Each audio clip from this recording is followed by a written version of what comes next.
নমস্কার বন্ধুরা, welcome to এসটিউনিক sports. বন্ধুরা, এই ভিডিওতে আমরা কথা বলবো ইস্টবেঙ্গল বনাম মুম্বাই সিটি এফসি ম্যাচ।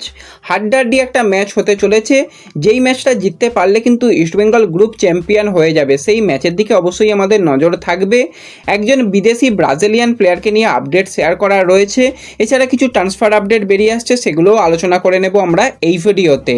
তাই ভিডিওটা শুরু থেকে শেষ পর্যন্ত দেখো, আর ভিডিও ভালো লাগলে সকলে একটা করে লাইক করে দিও। আর যারা চ্যানেলে প্রথমবারের জন্য এসেছো, মনে করে চ্যানেলটাকে সাবস্ক্রাইব করে তার পাশের বেল আইকনটাকে অন করে রেখো, তাহলে তোমাদের প্রিয় দলের খেলার সমস্ত আপডেট তোমরা এখানে পেয়ে যাবে। তো চলো আর দেরি না করে ভিডিও শুরু করা যাক। তো প্রথমেই যদি আমরা ইস্টবেঙ্গল বনাম মুম্বাই সিটি এফসি ম্যাচ নিয়ে কথা বলি, তো হাড্ডাহাড্ডি কিন্তু আজকে একটা লড়াই আমরা দেখতে পাবো দুটো দলের মধ্যে। আন্ডার 17-এর ম্যাচটা রয়েছে, এই ম্যাচটা কিন্তু তোমরা সম্পূর্ণ বিনামূল্যে লাইভ দেখতে পাবে। তো লাইভ দেখার জন্য কি করতে হবে, এই চ্যানেলটাকে অবশ্যই সাবস্ক্রাইব করে নিতে হবে, তাহলে কিন্তু ম্যাচ দেখার সমস্ত ব্যবস্থা তোমরা এখানে পেয়ে যাবে। তো ম্যাচটা কিন্তু ফ্যানকোড যেটা অ্যাপ্লিকেশন রয়েছে সেখান থেকে সম্পূর্ণ বিনামূল্যে দেখানো হবে, কিন্তু অনেকেরই কিভাবে লাইভ দেখানো হবে সেটা একটু সমস্যা হয়। তার জন্য আমি সবার আগে কিন্তু ফেসবুক পেজে ম্যাচের ফ্রি লিঙ্ক শেয়ার করে দেব। তো সেই লিঙ্ক থেকে তোমরা ফেসবুক পেজেও গিয়ে সেখান থেকে জয়েন হতে পারো। এছাড়া এই ভিডিওর কমেন্ট বক্সেও কিন্তু আমি লিঙ্ক পিন করে দেবো, সেখান থেকেও তোমরা জয়েন হতে পারো।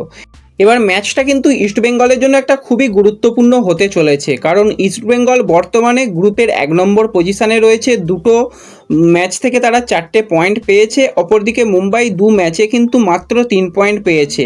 আজকে গ্রুপের শেষ ম্যাচ এবং ম্যাচটা যদি ইস্টবেঙ্গল 3টে পয়েন্ট পায়, তারা 7 পয়েন্ট নিয়ে কিন্তু পরবর্তী রাউন্ডে চলে যাবে। এবং বাকি দলগুলো যদি ম্যাচগুলো জেতেও, যেমন গোয়া যদি ম্যাচ জেতে, তারা সর্বাধিক 6 পয়েন্ট পর্যন্ত যেতে পারবে। তো ইস্টবেঙ্গলের কাছে কিন্তু অ্যাডভান্টেজ পজিশানে ইস্টবেঙ্গল রয়েছে, তো ম্যাচটা কিন্তু জিততেই হবে। আর সকলে কিন্তু ম্যাচটা দেখো, দেবজিৎ গুণরাজরা কীরকম পারফরমেন্স করে সেই দিকে আমাদের নজর থাকবে। দুটো ম্যাচেই কিন্তু দুটো প্লেয়ারই গোল পেয়েছে, তো আশা করি আজকেও কিন্তু তারা বড় ব্যবধানে মুম্বাই সিটি এফসির মতন দলকে হারাতে পারবে। আর মুম্বাইও কিন্তু যথেষ্ট ভালো ফুটবল খেলেছে, তাদের দিকেও কিন্তু আলাদা করে নজর থাকবে, কারণ পরবর্তী সময় এই টুর্নামেন্টগুলো থেকে বেশ কিছু প্লেয়ারগুলোকে কিন্তু ইস্টবেঙ্গল তাদের দলে নিয়ে আরও বেশি দলকে শক্তিশালী করতে চাইবে। তো ম্যাচটা কিন্তু দেখার সমস্ত ব্যাপারই তোমাদের বলে দিলাম, চ্যানেল সাবস্ক্রাইব করলেই কিন্তু ম্যাচের ফ্রি লিঙ্ক পেয়ে যাবে। এছাড়া কিন্তু এই ম্যাচের স্কোর কী হতে পারে তোমরা তোমাদের মতামত অবশ্যই কমেন্টে জানাতে পারো। যাদের মতামত মিলে যাবে, যাদের প্রেডিকশান মিলে যাবে, তাদের নাম কিন্তু পরবর্তী সময় অবশ্যই শেয়ার করা হবে। তাই মনে করে কিন্তু স্কোর লাইন প্রেডিকশান করে যেও। তো এরপরে যদি আমরা চলে আসি একটু ট্রান্সফার আপডেটের দিকে, প্রথমেই একজন ভারতীয় প্লেয়ারকে নিয়ে কথা বলবো।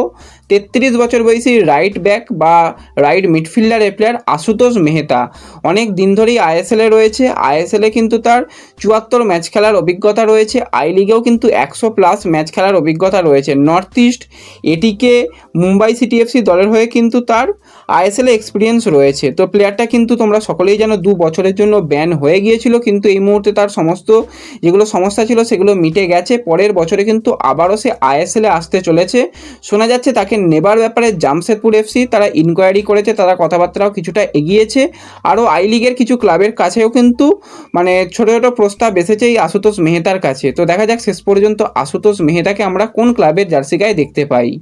তো এরপরে যদি আমরা একটুখানি ইস্টবেঙ্গলকে নিয়ে কথা বলি, তো ইস্টবেঙ্গলের 36 বছর বয়সী রাইট ব্যাকের প্লেয়ার হরমনজত সিং খাবড়াকে নিয়ে। তো খাবড়ার সাথেও কিন্তু একটা মরশুমেই কন্ট্রাক্ট করা হয়েছিল, এবং এই সিজনে কিন্তু 16টা ম্যাচে কিন্তু একটা অ্যাসিস্টও দেখা গেছে খাবড়ার কাছ থেকে। কিছুটা ইনজুরি সমস্যাতে কিন্তু তাকে ভুগতে হয়েছে এই সিজনেও। তো খাবড়াকে রাখা হবে নাকি ছাড়া হবে সেই নিয়ে অনেকের মনেই অনেক রকম প্রশ্ন ছিল। তো এই মুহূর্তে যেটা লেটেস্ট আপডেট খাবড়াকে নিয়ে বেরিয়ে আসছে, ইস্টবেঙ্গল ম্যানেজমেন্ট কিন্তু কোনোভাবেই খাবড়াকে রাখার দিকে নেই, কিন্তু ইস্টবেঙ্গলের কোচ সে চাইছে খাবড়াকে রাখা হোক, এরকম একটা ব্যাপার রয়েছে। যদি ম্যানেজমেন্ট সিদ্ধান্ত শেষ পর্যন্ত নেয় যে খাবড়াকে ছেড়ে দেওয়া হবে, তাহলে কিন্তু অফিসিয়ালিভাবে খাবড়াকে থ্যাংক ইউ জানিয়ে দেওয়া হবে, কোনো রকম আর কন্ট্রাক্ট বাড়ানো হবে না। তো রাইট ব্যাকে ইস্টবেঙ্গলের প্লেয়ারের প্রয়োজন রয়েছে, কিন্তু খাবড়ার বয়সটা অনেকই হয়ে গেছে, কিন্তু খাবড়ার মধ্যে ক্যাপ্টেনশিপ করার ক্ষমতা রয়েছে। সে কিন্তু জার্সির ওয়েট বোঝে, ইয়াং প্লেয়ারদের কিন্তু আস্তে আস্তে সে কিন্তু অনেকটাই তার এক্সপিরিয়েন্স শেয়ার করতে পারবে। সে থাকলে কিন্তু আর যাই হোক ড্রেসিং রুমের পরিবেশটা কিন্তু অনেকটাই ভালো হবে। তো দেখা যাক শেষ পর্যন্ত এই বিষয় নিয়ে কি সিদ্ধান্ত আসে। তো না থাকার সম্ভাবনাটাই কিন্তু অনেক অংশ বেশি হয়েছে, এটুকু তোমাদের আজকের দিনে তোমাদের জানালাম। পরবর্তী সময় যদি কোনো কিছু চেঞ্জ হয় তোমাদের সেটাও অবশ্যই জানিয়ে দেব। এরপরে যদি আমরা আরও একজন বিদেশি প্লেয়ারকে নিয়ে কথা বলি, তো 33 বছর বয়সী ব্রাজিলিয়ান সেন্টার ব্যাকের প্লেয়ার এল সিনহো। তো এই এল সিনহোকে আমরা প্রথম দেখেছিলাম ইস্টবেঙ্গল বনাম জামশেদপুর ম্যাচে, এবং আলাদা লেভেলের ফুটবল খেলেছিল প্রথম ম্যাচেই, যথেষ্ট ইমপ্রেসিভ পারফরমেন্স করেছিল। তারপর থেকে কিন্তু ধারাবাহিক সে ম্যাচের মধ্যেই ছিল, অনেকগুলো সে পজিশানে খেলতে পারে, সেন্ট্রাল ব্যাক ছাড়াও ডিফেন্সিভ মিডফিল্ডারেও খেলতে পারে। তো খালিদ জামিল এসে কিন্তু তাকে ডিফেন্সিভ মিডফিল্ডারে দুর্দান্তভাবে ব্যবহার করতে দেখা গেছে, এবং দিনে দিনে তার পারফরমেন্স আরও অনেক ভালো হয়েছে।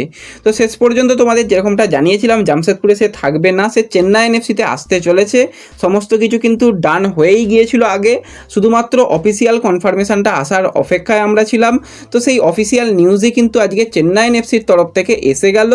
এল সিনোকে কিন্তু তারা সাইন করিয়ে নিয়েছে, ডিল ডান। এবার থেকে কিন্তু আমরা তাকে চেন্নাই এনএফসির জার্সি গায়ে পরের সিজনে দেখতে পাবো। তো ওয়েং কোয়েল সত্যি একটা দুর্দান্ত দল গঠন করছে, সেরা সেরা প্লেয়ারদের কিন্তু তার দলে নিয়ে এসেছে। এলসিনো খুবই ভালো প্লেয়ার, তার পাশে যদি আরও একজন ভালো ডিফেন্ডার তো রয়েছে রায়ান, তো মানে ডিফেন্সটাকে অনেকটাই শক্তিশালী করে নিল চেন্নাই এনএফসি নিঃসন্দেহে বলা যায়, এবং অন্যতম একটা ব্রাজিলিয়ান স্তম্ভ। তো খুবই ভালো সাইনিং হয়েছে এটা চেন্নাই এনএফসির জন্য। অনেকেই চেন্নাইয়ের আপডেট জানতে চাইছিলে, তো চেন্নাইয়ের কিন্তু আরও একটা আপডেট তোমাদের সঙ্গে শেয়ার করে দিলাম। তো এই ভিডিওতে এটুকুই আলোচনা করার ছিল। ভিডিও ভালো লাগলে ভিডিওতে লাইক করে দিও, চ্যানেলে প্রথমবারের জন্য এলে চ্যানেলটাকে সাবস্ক্রাইব করে দিও, ফেসবুক পেজ থেকে ভিডিও দেখলে ফেসবুক পেজটাকে ফলো করে নিও, এবং ভিডিও একটু সকলের সঙ্গে শেয়ার করে দিও। তো দেখা হচ্ছে পরবর্তী ভিডিওতে। ধন্যবাদ।